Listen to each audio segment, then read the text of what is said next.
So on Sunday, Chinese Grand Prix wraps up. Checkered flag flies, Oscar Piastri wins, Liam Lawson finishes 12th in only his second race with Red Bull. So, then the rumors start. Liam Lawson under threat at Red Bull in terms of his seat. Then we move on through the week. Then we get the reports. Liam Lawson is going to be replaced. And today, here in the US of A, it was 3:45 a.m., which is why I'm making this video 6 hours late. It was announced that Yuki Tsunoda would replace Liam Lawson starting at the, where do we go next? Japanese Grand Prix, Yuki's home race. Red Bull, you are an unserious franchise. Okay, I, as many other people obviously do, have thoughts on this, but first let's read the press release. Let's read what Red Bull had to say. Oracle Red Bull Racing have made the decision that from the 2025 Japan Grand Prix, Yuki Tsunoda will drive for Oracle Red Bull Racing and Liam Lawson will drive for Visa Cash App Racing Bulls. God, that's such a long name. Red Bull are in the unique position of having 4 seats on the Formula One grid across Oracle Red Bull Racing and the long name. Red Bull Jr. is what I call them. And as such, the team have made the decision to exercise a driver rotation that will see Yuki partner current and 4-time world champion Max Verstappen. Christian Horner said it has been difficult to see Liam struggle with the RB21 at the first 2 races. Oh my goodness. And as a result, we have collectively taken the decision to make an early switch. We came into the 2025 season with 2 ambitions: to retain the World Drivers' Championship and to reclaim the World Constructors' Championship, or title, it says. And this is a purely sporting decision. Okay, if you want to convince yourself that. We acknowledge there's a lot of work to be done with the RB21, and Yuki's experience will prove highly beneficial in helping to develop the current car. We welcome him to the team and are looking forward to seeing him behind the wheel of the RB21. We have a lot of duty to protect and develop Liam, and together we see that after such a difficult start, it makes sense to act quickly so Liam can gain experience as he continues his F1 career with Red Bull Jr., an environment and a team he knows very well. Okay, first I want to start with the positive. This is not a long segment, ladies and gentlemen, because I will be ranting, I think, at one point. But what a great moment for Yuki Tsunoda. Everyone's going to be talking about the controversy. Such a quick switch up here. But the positive is Yuki Tsunoda. He's been in Red Bull in Formula One, their Red Bull program in Formula One, since 2021, back when it was AlphaTauri. He's been there so I guess this would have been his 5th season on that team. He was highly regarded as a talent, and he's been up against Pierre Gasly. Last year, it was Daniel Ricciardo and Liam Lawson, and the year before, Nick DeVries. So first of all, okay, actually, I want to push that point to later. I'm going to focus on Yuki right now. This is a huge opportunity for Yuki Tsunoda to be a part of the Red Bull A team, to be a part of Red Bull. It's a huge deal. Red Bull has had its struggles the last 3/4 of a year, let's call it. Remember, they started off hot in 2024, and then they kind of cooled off. Verstappen went a long time without a win. Perez struggled, lost the World Constructors' Championship. So Red Bull has struggled the last 3/4 of a year, which we will get to in a minute. But for Yuki Tsunoda, this is what he has dreamed of. This is what he has wanted his whole career. In that program, your dream, your goal is to get to the Red Bull A team, to race on that team, to have a shot to win championships, whether it's constructors or drivers. Obviously, in terms of the drivers, he's got some stiff competition to Max Verstappen, as we have seen by his teammate history. But to be finally promoted to that seat, it's fantastic for Yuki. I'm really happy for Yuki Tsunoda. He has proven his worth. Personally, I think this should have happened not last season, but over the off season. They should have just promoted Yuki rather than promoting Lawson, if you ask me.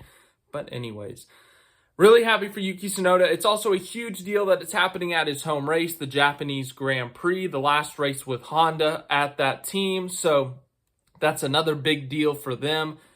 But on the flip side, I hate that there's going to be some controversy, some negativity there surrounding Yuki. Did he do anything wrong? No, of course not. He doesn't make these calls. He's doing what he's supposed to do, which is run well and try to get promoted. And he did that. He got promoted. But the controversy lies within when it happened. Now, traditionally, the Japanese Grand Prix has been in the latter half of the season, but this year, obviously, it's at the beginning. So if you told me like 2 years ago, hey, Yuki Tsunoda is going to get in the Red Bull at Japan, I would have said, okay, we're at race like 15 of 22 or something. So, wow, whoever was in the second Red Bull seat must have really had a bad year. No, not quite the case. We have completed 2 whole races. That's right, ladies and gentlemen, 2 whole races. Red Bull is an unserious franchise. I said it at the beginning of this video. Red Bull is known for making these rash, quick decisions. They've been doing it for almost a long time now. Or I was going to say a decade, because the Verstappen Kvyat is the biggest example. But they have been making these cutthroat decisions, these quick snap of the finger decisions for a long time now. And look, there have been instances where it works out. Verstappen, for example, you promote him to the A team, he wins his first freaking race with the team. The problem has lied since Daniel Ricciardo left. The second Red Bull seat is cursed. Pierre Gasly made it through, I don't even know if he made it halfway through the season. It was for sure not 2/3 of the season. In 2019, they throw Albon in the car. Albon makes it a year and a half before getting booted for Perez. And Perez, he actually did decent those first couple of years. He won a race in his first 3 seasons with Red Bull. He helped them win 2 Constructors' Championships. 2024 is when it kind of fell off a cliff.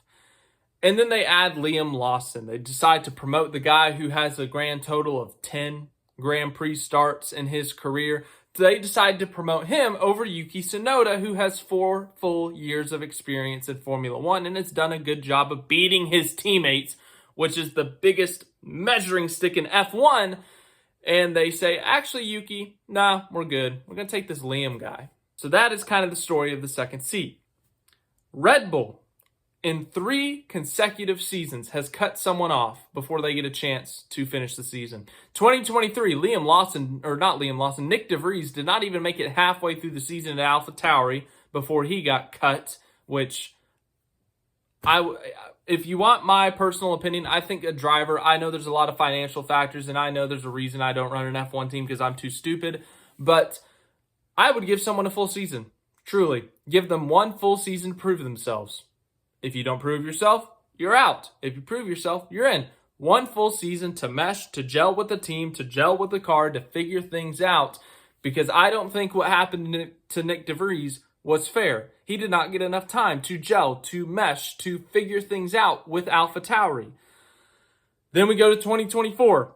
Daniel Ricciardo gets cut 3/4 of the way through the season. Now, Ricciardo was a veteran, and yes, he had struggled, and they had Lawson on contract, and they had to make a decision with Lawson, sure. But still, once again, I still stick with the theory, give him a full season, give him some time, and you could argue that maybe 2023 was a part of that in the full season. But I don't like mid-season swaps and all that. And now here we are in 2025. 2 races. Liam Lawson got 2 whole races at Red Bull. It's not like he started mid-season last year. It's not like this is 1 season and 2 races. This is 2 whole races. They're killing careers at this point. I mean, they've done it before. They've been doing this whole get rid of a driver if they don't perform now. And by now, they mean like if you don't perform now, the cutoff is 2 races. Are you serious? Does Liam Lawson even know everyone's name at Red Bull? I mean, you got to give the guy a chance. It's like they never wanted to give him a chance, honestly. I don't understand the decision. Why, as Red Bull, would you get rid of Sergio Perez, replace him with someone, and then as soon as this guy has 2 bad races, which are his first 2 races, why would you immediately cut him?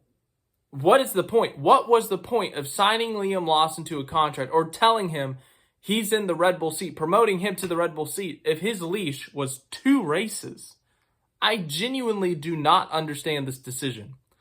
If you were serious, if you truly wanted to give someone a chance, why would you not put Yuki Tsunoda, who has 4 years of experience in the Red Bull family, why would you not promote him? What did he do wrong? What did he do?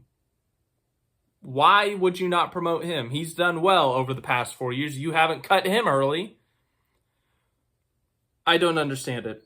I truly do not. Red Bull has been known for this. I've never been a fan of this.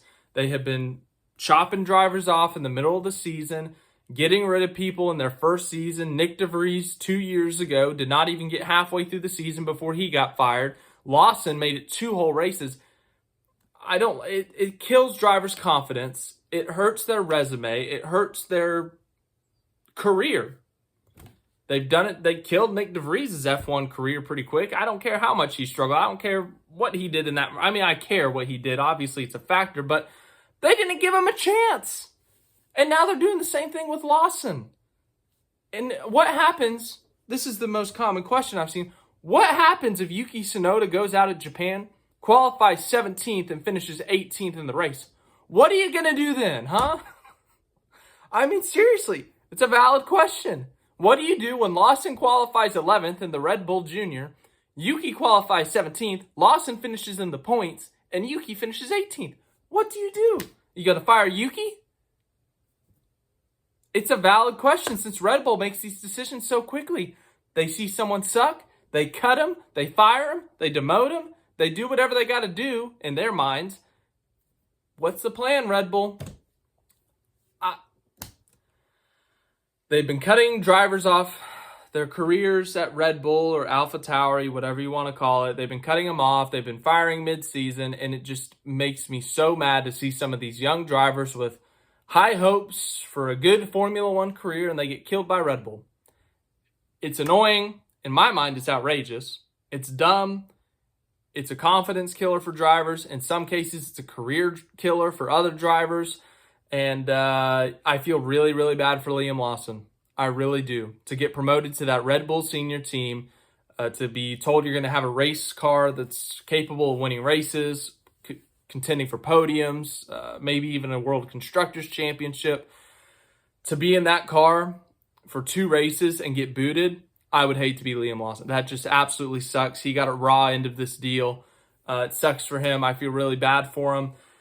My conspiracy theory, I said this the other night on a live stream, but my conspiracy theory is that the Red Bull car is actually just really bad and that Max Verstappen is like getting 500% of the capacity of it, whereas Perez in the latter half of 2024 and Lawson this year, they've been getting like 80 to 90% out of the car. It's just that bad of a car, and Verstappen is just that godly of a driver. So we'll see if that theory proves true. Once again, I'm really happy for Yuki Tsunoda. This is a huge moment for him, a huge moment for his career. I feel awful for Liam Lawson, but I cannot stand Red Bull's management, the way they run things, this whole getting rid of drivers mid-season, killing careers, killing confidence. It makes no sense. I get there's a financial factor, but 2 races is just absurd. It's dumb. They're an unserious franchise. Their car is trash right now, in my opinion, and they're taking it out on someone who didn't even get a chance to learn anything. So, rant over, I guess. I don't know. Let me know what your thoughts are. I feel really bad for Liam Lawson. Once again, great opportunity for Yuki Tsunoda. We'll see what happens at Japan in a couple weeks, but I don't know what their plan C is. What happens if Yuki does bad? Do you promote Hadjar? What happens if Hadjar then sucks? Do you go sign an F2 driver, and then what happens if he sucks? You go to F3, then if he sucks. F4, then if he sucks. You go to I don't even, where do you even go after that? I don't want to talk about it anymore. Thanks for watching. Hope you enjoyed, and I'll see you guys in the next one.